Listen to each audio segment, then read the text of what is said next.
She was my soulmate, our kids my whole world until a DNA test ruined everything. Let me get this straight from the top, I'm not looking for sympathy or validation. I'm just trying to make sense of what the hell happened to my life, and maybe, if someone reads this who's in the same boat, they'll feel a little less crazy.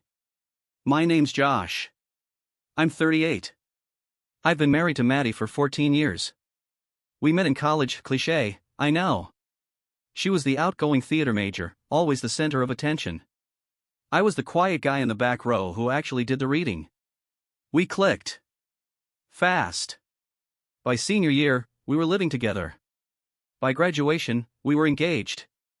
We got married in a courthouse ceremony with 20 people and takeout from Olive Garden. It was cheap, chaotic, and perfect. We bought a small house in a sleepy Michigan suburb. She started teaching drama part-time, and I got a job in IT that eventually turned into a decent career. We weren't rich, but we were stable. Happy. At least, I thought we were. Then came the kids. First was Jackson, now 11. Bright, loud, obsessed with trains and Minecraft. Then Lila, 9, shy, artsy, total mama's girl. And finally, Max, 6, who has this wild mix of being both clingy and fearless. They're good kids. Not perfect, God no, but good. We did the whole minivan, school plays, soccer practice life. I thought we were just a normal family. I don't know why I'm even prefacing this. Maybe to explain that I didn't walk into this marriage looking for problems. I wasn't the suspicious type. Never snooped through her phone. Never asked questions when she had girls' nights. I figured if you marry someone, you trust them. Isn't that the whole point? Anyway, the first crack started in the most random, stupid way. Max had a stomach bug a few months ago. We took him to urgent care because he was throwing up nonstop. Nothing alarming, just a virus. But while we were there, they ran some standard labs. A nurse offhandedly mentioned his blood type was AB negative. Maddie and I both have O blood types. I'm not a biologist, but even I knew something didn't add up. I googled it when we got home. O parents can't produce an AB kid. Period. It's not one of those weird recessive gene things. It just doesn't work. At first, I brushed it off. I figured maybe there was a mix-up. Labs get mislabeled. I told myself that. I needed to believe it. But the seed was planted. A week later, I bought one of those home paternity test kits online. You don't even have to send it in under your name. It came in a plain brown box, and I did the swab one night while Maddie was at her book club. I did Max's too, told him it was a science experiment for work. He laughed. God, he laughed. It took 2 weeks to get the results. I checked the mailbox obsessively. When the envelope finally came, I sat in my car in the driveway and opened it. I didn't even take it inside. Not the biological father. That's all it said. Plain as day. Like someone had punched me in the chest and then walked away without a word. I don't remember how long I sat there. Long enough that Maddie pulled into the driveway behind me, honked, and asked why I was just sitting there like a weirdo. I told her I was listening to a podcast. She kissed me on the cheek and carried in the groceries. That night, I couldn't sleep. I stared at the ceiling, wondering if it was a one-time thing. A mistake. A moment of weakness. I wanted to believe that. God, I needed to believe that. But once the doubt sets in, it spreads. The next week, I ordered 2 more kits for Jackson and Lila. It felt sick, doing it behind their backs. Like I was the bad guy. Like I was violating something sacred. But I had to know. Because if Maddie had lied once, how could I trust anything? I didn't even hope this time. I just waited. Same result. Jackson, not the biological father. Lila, not the biological father. I think that moment broke something in me. Not even the betrayal, just the finality of it. These kids, my kids, who I'd rocked to sleep, who I'd carried on my shoulders, who called me daddy every day of their lives, they weren't mine.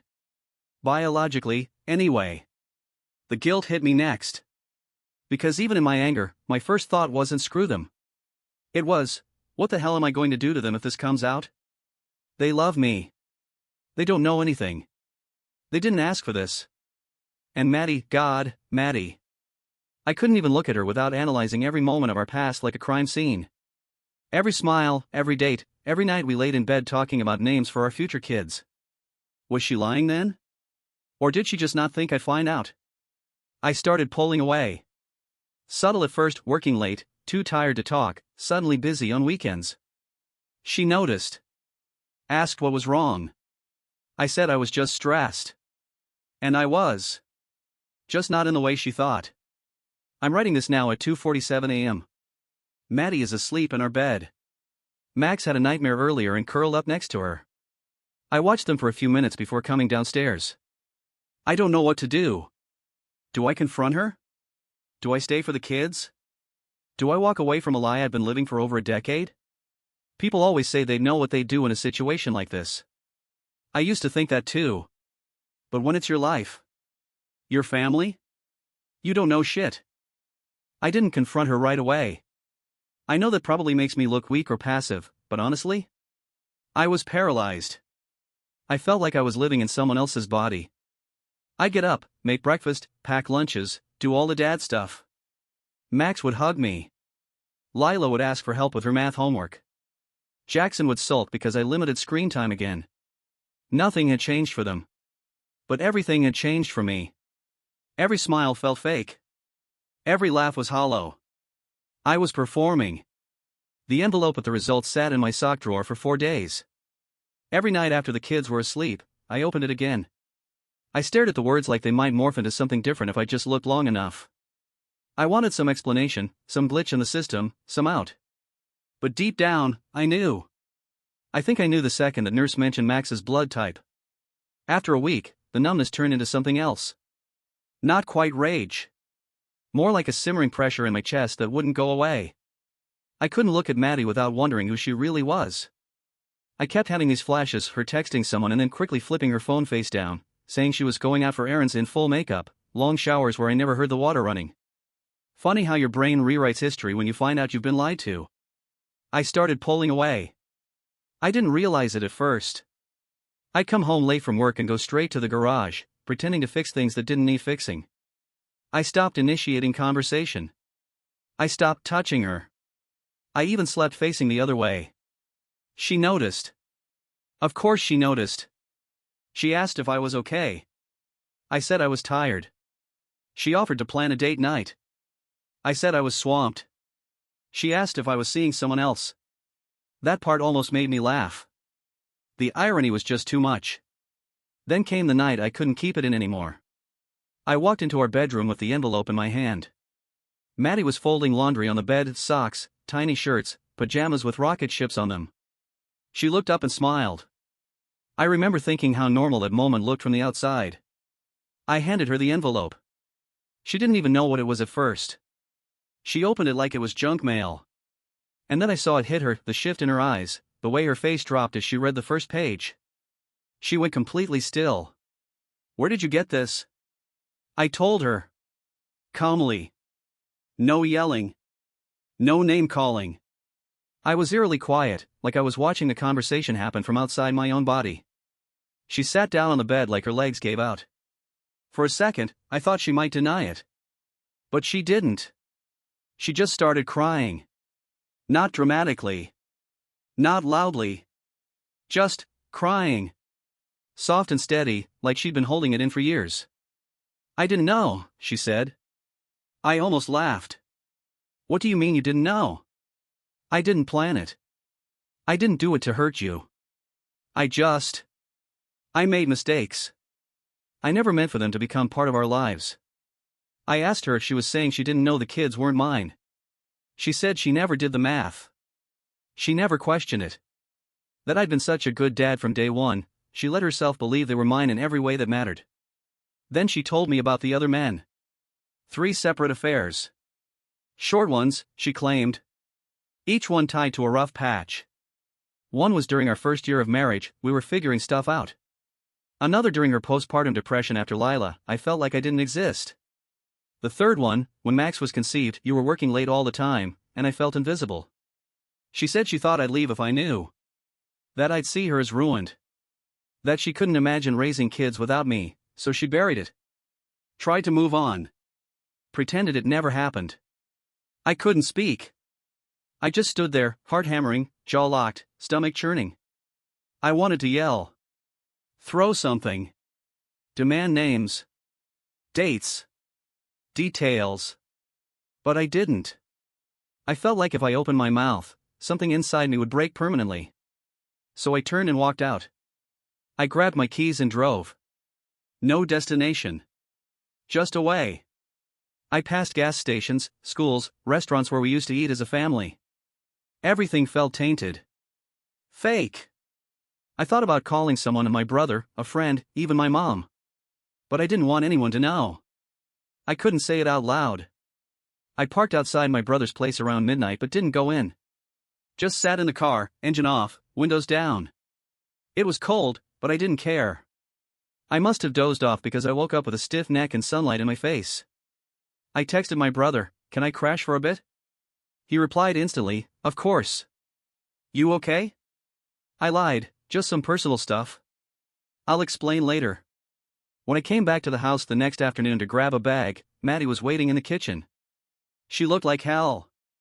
Pale. Puffy eyes. Hair tied back in one of those messy buns she only wore on laundry days. She looked scared. I realized then she truly didn't know what I was going to do next. She said the kids had been asking where I went. I told her to say I had a last-minute work trip. She nodded, like that was some sort of relief. Then she asked, "What are we going to do?" And I said, "I don't know." Because the truth was, I didn't. I didn't know how to look at those kids and not think about the lie. I didn't know how to stand in that house and not feel like a ghost. I didn't know how to forgive someone for building a life with me on quicksand. I loved those kids. That was the worst part. If I could have just switched off the feelings, made a clean break, maybe I'd have answers. But nothing about this was clean. I left again. No shouting, no threats, no ultimatums. Just a bag of clothes and a bleeding heart. I came back home 2 nights after I left. I needed more than a bite of food or a hot shower. I needed to face whatever this mess had become. The house was quiet, the kids asleep. I could hear the faint hum of the fridge and the ticking of the hallway clock. I stood in the entryway for a moment, suitcase in hand, wondering if I could just leave for good. But I didn't. I set the case down and walked toward the living room. Maddie was on the couch. She looked exhausted. Her hair was pulled back, her posture slumped like she'd aged 10 years overnight. She was staring at the floor. I sat across from her, not sure if I was going to talk or just stare. Finally, she spoke. "Josh," she said. Her voice cracked. "I'm sorry. I never wanted any of this." I nodded, but my throat felt tight. Every emotion, hurt, rage, sorrow, disappointment, was fighting for space in my chest. I wanted to ask her everything, demand details, names, dates. Instead, I said, "Why?" Her eyes filled again. I was lost. I loved you, I still do, but I felt lost inside myself. And stupid mistakes happened. All I could think about was holding on to you, and the only way I knew how was by pretending none of it existed. I thought if I never bring it up, it'd just go away. I swallowed hard. You lied to me for years. Not about little stuff, everything. 3 kids, 14 years. She shook her head, tears spilling. I didn't lie. I survived. I couldn't face my shame or pain. I thought if I acted like nothing happened, I could still be the wife and mother you believed me to be. I realized then how quiet the house was, how empty. It felt like all the laughter and chaos we shared had been vacuumed out. I stood up. "I need to see the tests again." She handed them to me. I flipped through kids A, B, and C to mine. I felt nothing. My heart had gone numb. But whatever armor I'd built was cracking. I pointed at Max's. "He's 6. She nodded. "Yes. He doesn't deserve this." She shook her head. "No. He doesn't. But he deserves the truth." She swallowed. "I know." I paced. The layout felt unfamiliar, like someone had rearranged the furniture. I looked at her. "What about Jackson?" 9? 11, she said. "He just turned 11. Right." I backtracked. "And Lila, 9. I sat back down. Were they aware? She blinked. No. I haven't told them anything.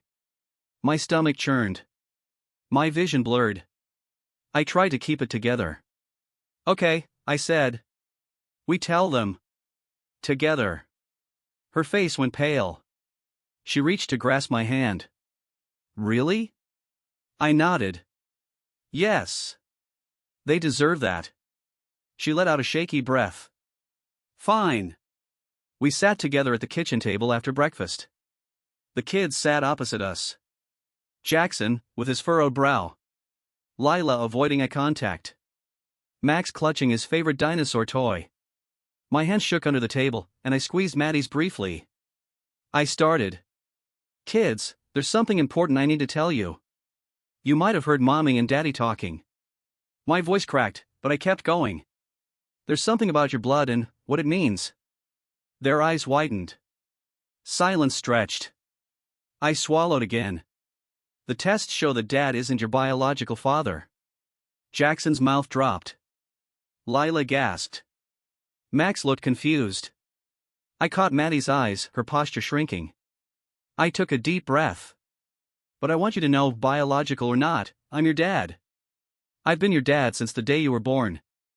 I love you. That never changes. Jackson looked angry. So, you lied all this time? I sighed. I didn't lie to you, bud. Mommy kept this from me. Lila spoke up, voice quivering, so I'm not really your daughter? I rubbed my eyes. You are no question. You will always be. You're my daughter. This doesn't change that. Max looked back and forth, tears in his eyes. Maddie reached out, touching his knee. Honey, I'm so sorry. The kids sat frozen. That moment felt endless. After breakfast, they went to school. The energy at home changed. Maddie curled against the couch, I stayed near the window. We didn't speak. I still had no idea what I was going to do. Divorce? Stay together? Fight for joint custody? Whatever I chose, my family had moved from perfect on paper to fractured, maybe forever. Later, Maddie came over. She whispered, "Thank you." I looked at her. For telling them. She shook her head. For staying. I swallowed. I don't know if I can. My voice was soft. Raw. But I'm staying for now. She nodded. I looked at the empty house, swallowed hard, and sat down. Not knowing the next step. Not sure if there even was a next step. The days after we told the kids were a blur of awkward silences, forced routines, and a kind of emotional limbo I wouldn't wish on anyone. Jackson barely spoke to me. Lila was quiet but clingy. Max just seemed confused. He'd ask if I was still picking him up from school like nothing had happened. I said yes. I always said yes. Maddie tried to hold the house together. She cooked more, organized family movie nights, initiated group hugs. It all felt performative, like a school play with no real audience. I wasn't playing along anymore. I was present, technically. But I felt like a shadow in my own home. I started therapy. Maddie suggested it, and I agreed, mostly so I could talk without breaking something. My therapist was a guy named Neil, mid-40s, calm voice, comfortable office with those generic mountain posters. I told him everything by the second session. No filters. No sugarcoating. I expected judgment. What I got was a lot of silence, and then, "So what do you want, Josh?" I didn't have an answer. Because honestly, I didn't know. I didn't know if I wanted to stay in this house. I didn't know if I could ever see Maddie as a partner again. I didn't know what kind of relationship I could have with the kids now that I knew I wasn't their biological father. But I also didn't know how to walk away from three people who still called me dad. Eventually, I met with a lawyer. Strictly for information. She was blunt, legally, you're their father unless you challenge paternity in court. Even if you're not the bio dad, you're on the hook unless you make a move. I asked what would happen if I did. She said I could be removed from legal responsibility, but also visitation. That hit me hard. I left the office and sat in my car for almost an hour, thinking about that. About missing birthdays, school plays, Christmas mornings. About the look on Max's face when he saw me in the pickup line.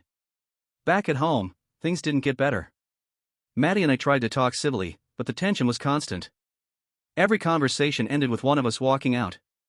Sometimes it was her. Sometimes it was me. We stopped sleeping in the same room. The kids picked up on it, of course. Jackson started acting out, talking back, slamming doors, disappearing into video games for hours. Lila cried over small things. Max got stomachaches and refused to eat dinner. I felt like I was failing them all over again. Maddie suggested family therapy. I said no. I couldn't sit in a room and pretend we were a family that just needed to talk it out. This wasn't a communication issue. This was a betrayal so deep it rewrote our entire history. After a month of sleeping on the couch, I told Maddie I was moving out. She cried. Not loudly, just silently, tears running down her face while she nodded. She didn't fight me. Maybe she knew she'd already lost me. I found a small 2-bedroom apartment 15 minutes away. Close enough to pick up the kids, far enough that I could breathe. I brought over a mattress, a desk, and my clothes. The rest stayed in the house. I didn't want anything that reminded me of the old life. I told the kids one by one. Jackson didn't say anything. Lila asked if it was her fault. Max clung to my leg and asked if I was still daddy. Yes, I told him. Always. That first night in the new place was the quietest night of my life. No cartoons in the background. No footsteps on the stairs. Just me and a microwave dinner and an air mattress. I cried that night. Not from sadness, exactly. From sheer exhaustion. Emotional collapse. Like I'd been holding my breath for weeks and finally exhaled. The next few weeks were rough. The kids visited on weekends. At first, it felt awkward. Like I was babysitting someone else's kids. But over time, the rhythm returned. Jackson started asking for advice again. Lila drew me a picture of our new house. Max wanted to sleep in my bed every time, still convinced monsters lived in closets. One night, I asked them if they were okay. Jackson shrugged. It's weird, but I guess it's okay. Lila said, I miss it when we were all together. Max said nothing, just hugged me and didn't let go. I didn't correct them. I didn't say, we'll fix it or we'll be a family again. I didn't make promises I couldn't keep. Because the truth is, I still don't know what's next. I don't know if I'll ever be able to forgive Maddie. I don't know if I'll stay in these kids' lives when they're grown, or if one day they'll drift away. I don't know if I'll meet someone else, get married again, or if this was it, my one try at a family. But for now, I pick them up every other Friday. We go for pancakes on Saturday mornings. We do puzzles. We play Mario Kart. I try to be present, even when it hurts. Especially when it hurts. Because the one thing I do know is this. I may not have made them. But I made them laugh. And that still counts for something. It's been 7 months since I moved out. Not that long, I guess. But long enough that the rhythm of this new life has settled in like a second skin, tight in places, unfamiliar in others, but not unbearable. The apartment still feels temporary, like I'm squatting in some holding pattern until real life starts again. But the fridge is full. The kids' toothbrushes live in the bathroom. There's a calendar on the wall with circled weekends and smiley faces drawn by Max. It's not home, exactly. But it's mine. The kids adjusted better than I expected. They ask fewer questions now. Jackson doesn't give me the cold stare anymore, he just wants to talk about basketball and middle school drama. Lila brings her sketchbook every time and makes me guess what each picture is. Max still runs into my arms when I pick him up and still believes there's a monster in the closet, only now, he thinks I scared it away by moving in. Maddie and I communicate through text for the most part. Short, functional, polite. Pickup times. Teacher emails. Doctor appointments. The occasional check-in, how's Max's cough, or Lila mentioned you seem sad. I answer, always, but keep it neutral. There are no fights, but there's no warmth either. Just two people managing the logistics of a shared past. We haven't spoken about the incident since I left. No follow-up conversations. No rehashing. No apologies beyond the ones already given. It's like an unspoken rule, don't dig up what's already buried. Part of me hates that. Part of me needs it. I haven't told anyone outside my brother and therapist the full story. Not my parents. Not friends. Not even coworkers who've noticed my sudden bachelor lifestyle. Just needed space, I say. Things got complicated. It's easier than the truth. The truth makes people look at you with pity or confusion or judgment. And I don't want to explain how someone can raise 3 children and only be biologically tied to one. Therapy helps. Not as dramatically as you might think. There's no cinematic breakthrough. No crying on the floor. Just conversations that make me think, sometimes in uncomfortable ways. Like when Neil asked if part of my anger wasn't about the kids or the betrayal, but about losing the image of the man I thought I was. That stuck with me. Because I did have an image. I was the dependable guy. The family man. The provider. The dad who fixed bikes and taught math homework and never missed bedtime stories. And suddenly, that guy didn't exist anymore. Not because he died. Because he never existed the way I thought. I'm still figuring out what that means. Dating hasn't happened. I've had chances.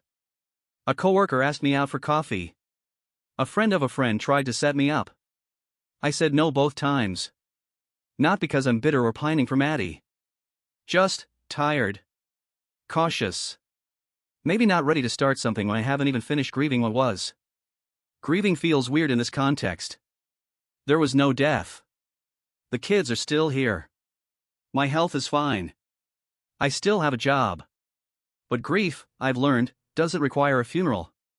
Sometimes it shows up when you fold a pair of tiny socks you didn't buy. Or when you hear your daughter say dad and realize she doesn't mean you in the same way you mean her. There's a new quiet in my life now. Not just in the apartment. In me. It's not peace. Not yet. But it's also not chaos. It's the space between things, the breath you take before the next line. I used to dread that quiet. Now, I sit with it. I try not to fill it with distractions. I let it ache if it needs to. And sometimes, I find something close to stillness. The kids are coming over tomorrow. Max wants to bake cookies. Lila asked if we could make a blanket fort. Jackson wants to watch some zombie movie he's definitely not old enough for. I'll say yes to all of it, probably. Not because I'm trying to overcompensate. But because I want those hours. I want that time, even if it's short, even if it's borrowed from a life I thought I'd have forever. Maddie texted me tonight. Just one line. Thanks for still showing up. I didn't reply right away. I read it 3 times. Thought about ignoring it. Then I typed. They're worth showing up for. I didn't say more. Didn't add a smiley face. Didn't open the door to more than that. Because I don't know what Maddie and I are now. Co-parents. Exes. Ghosts of who we used to be. I don't feel hate for her. I don't think I ever did. But I don't feel trust either. Or maybe I just don't know what to call the strange, muted ache that lingers when I think about all the versions of our life that will never happen now. Maybe that's what adulthood really is, mourning the lives you didn't live while trying to do right by the one you've got. I don't have a big, dramatic end to this. No revelation. No justice. No perfect closure. Just a new apartment, some drawings on the fridge, and a kid who thinks I can chase monsters away. And for now, that's enough.